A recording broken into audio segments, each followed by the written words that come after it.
Hey guys, it's Randy here at etrailer.com. Today we're taking a look at a new push-to-test breakaway kit that we have available. Now these breakaway kits are really important for trailering loads. Anytime you've got brakes on your trailer, depending on the weight from state to state, breakaway kits are going to be required. Now these are going to give power.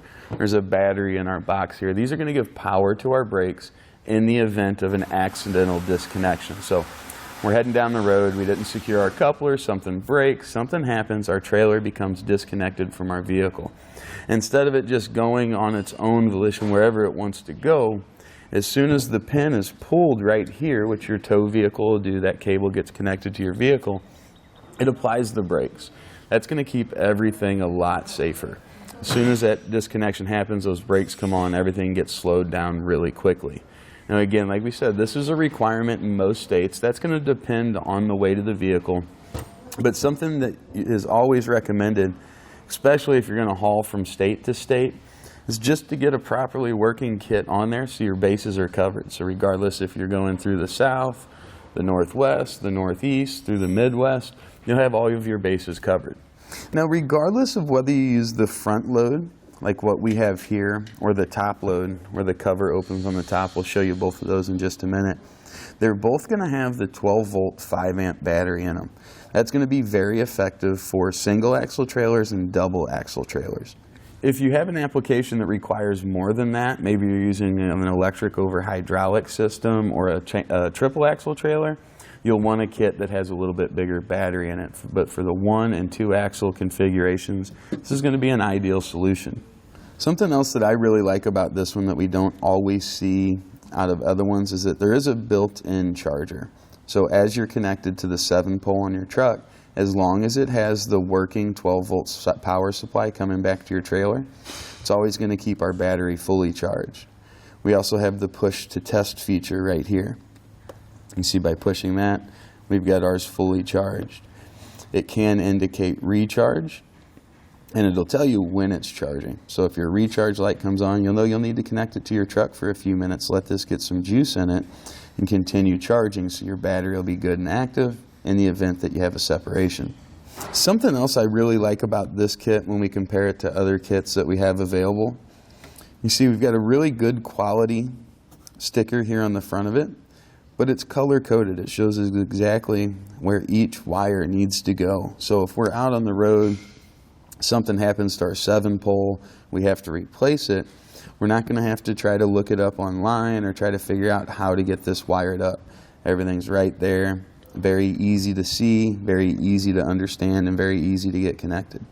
Now in both of the boxes, I like the design of the housing here for our battery and our charger. It's right in line with the way it feels and what you'd expect from a breakaway kit. The tabs seem to be a little bit easier to get to when we were mounting it up. Now, just like most of the kits, no hardware is going to be supplied. So whatever your application is, whatever type of hardware you're going to use, be sure to have that on hand so you can get your job done. Rather than just clipping closed, we've got a release clip here. We've also got 2 screws on both of them, whether it's the front or the top load. That allows you to get in there and access that battery.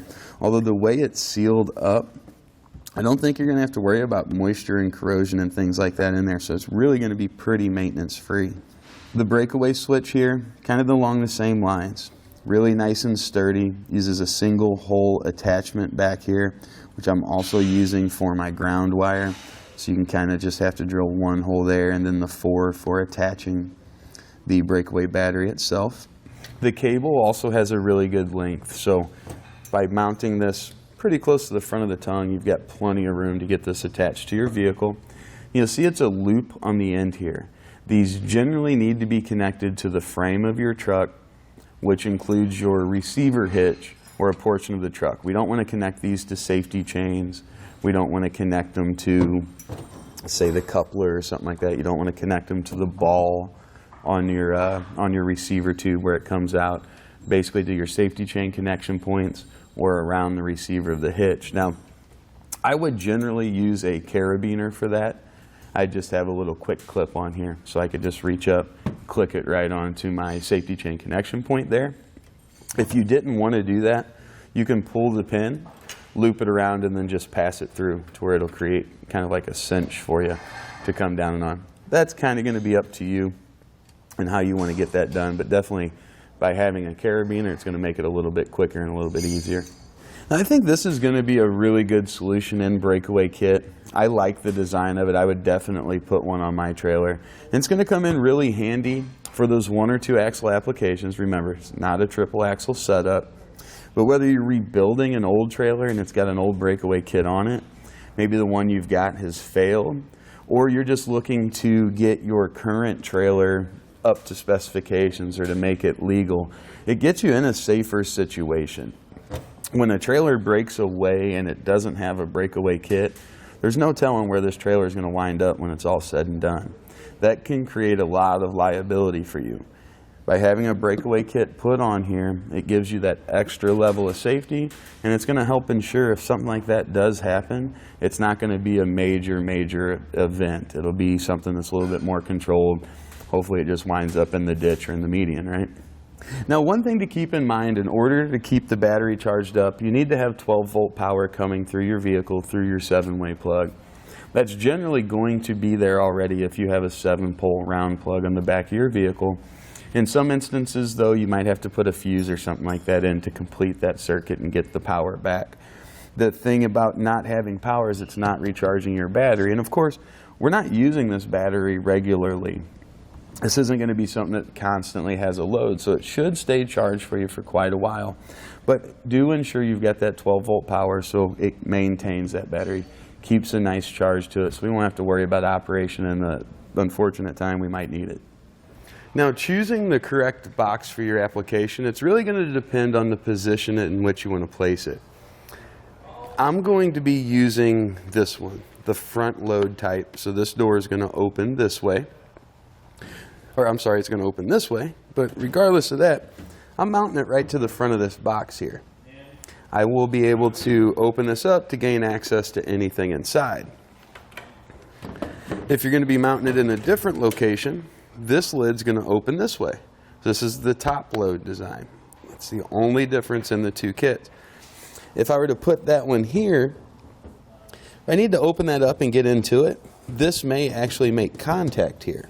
So this would be better suited if we're going to mount it something like this on the side of the trailer. That way that box has plenty of room to open up. We can still get to everything inside if need be, which is very seldom, but you'd hate to have to uninstall this just to switch something out and then reinstall it. Now once you've chosen your mounting location, we'll use our attachment points here. These are 1/4-inch holes, so you'll want to use 1/4-inch hardware. We'll mark it out right here in the front of our box. We're going to get our holes drilled and get it installed.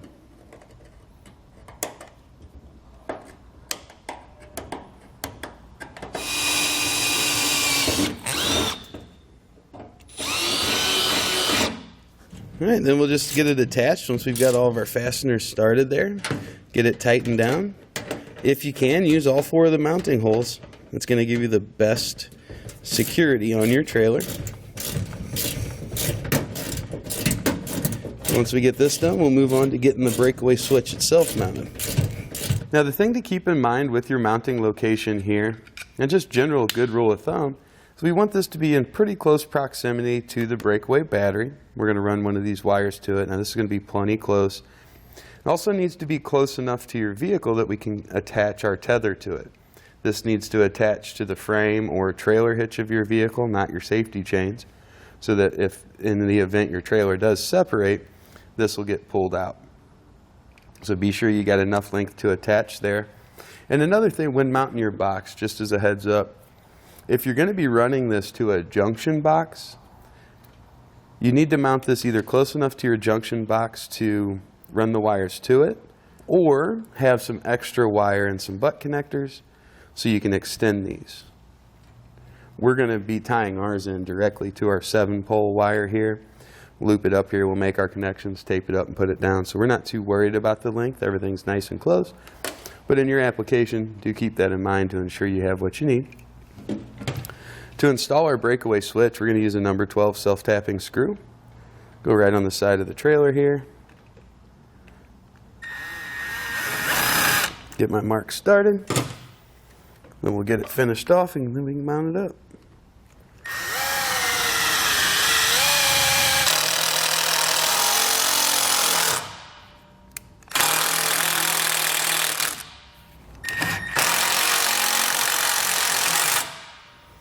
All right, nice and solid.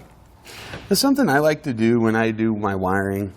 You can see I've kind of pre-taped this off a little bit, just down into that area, and I've pre-taped the back of my breakaway switch just a little bit.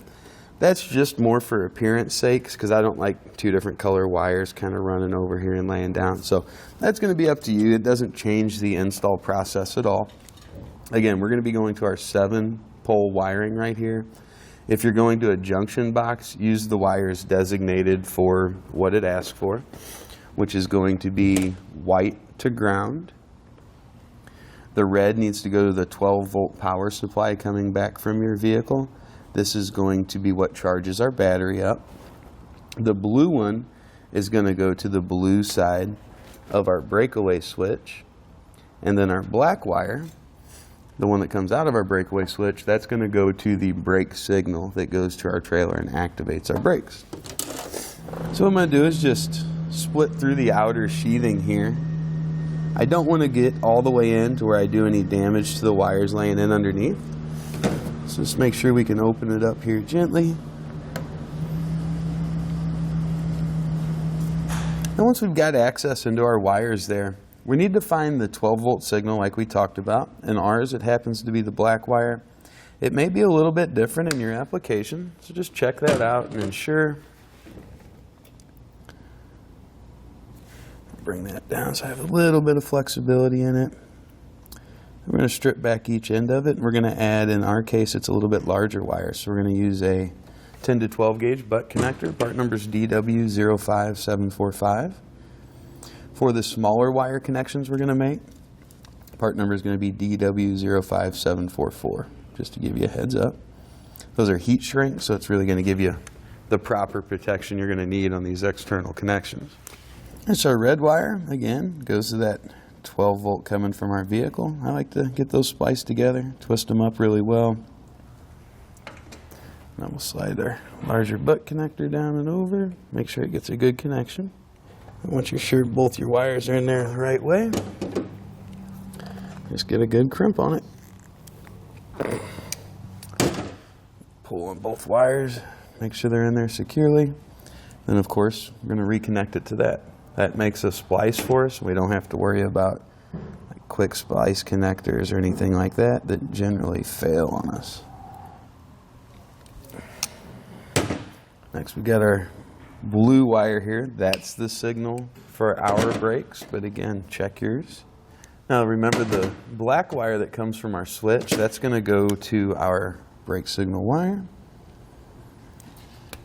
So we're going to take that black wire and we're going to splice these two together just like we did the black with the red. Now once our connections are made, it's time to shrink them down. Just going to apply heat. You can use a heat gun, a lighter like what I'm using here, or you can use a mini torch. Just key is not to overheat them. You'll see it's going to turn clear, it begins to shrink down, and then when we get them shrank down fully, there'll be a little bit of clear gel that comes out of the end there. Now we're just going to connect the blue wire coming out of the breakaway box itself to the blue wire coming from our breakaway switch. It's essentially putting power at that switch, and then when that breakaway plug gets pulled, that conducts the power through and out to the brakes. So it allows power to flow through here, holds it at the switch, and then when needed, it goes back to the brakes to get everything stopped for us.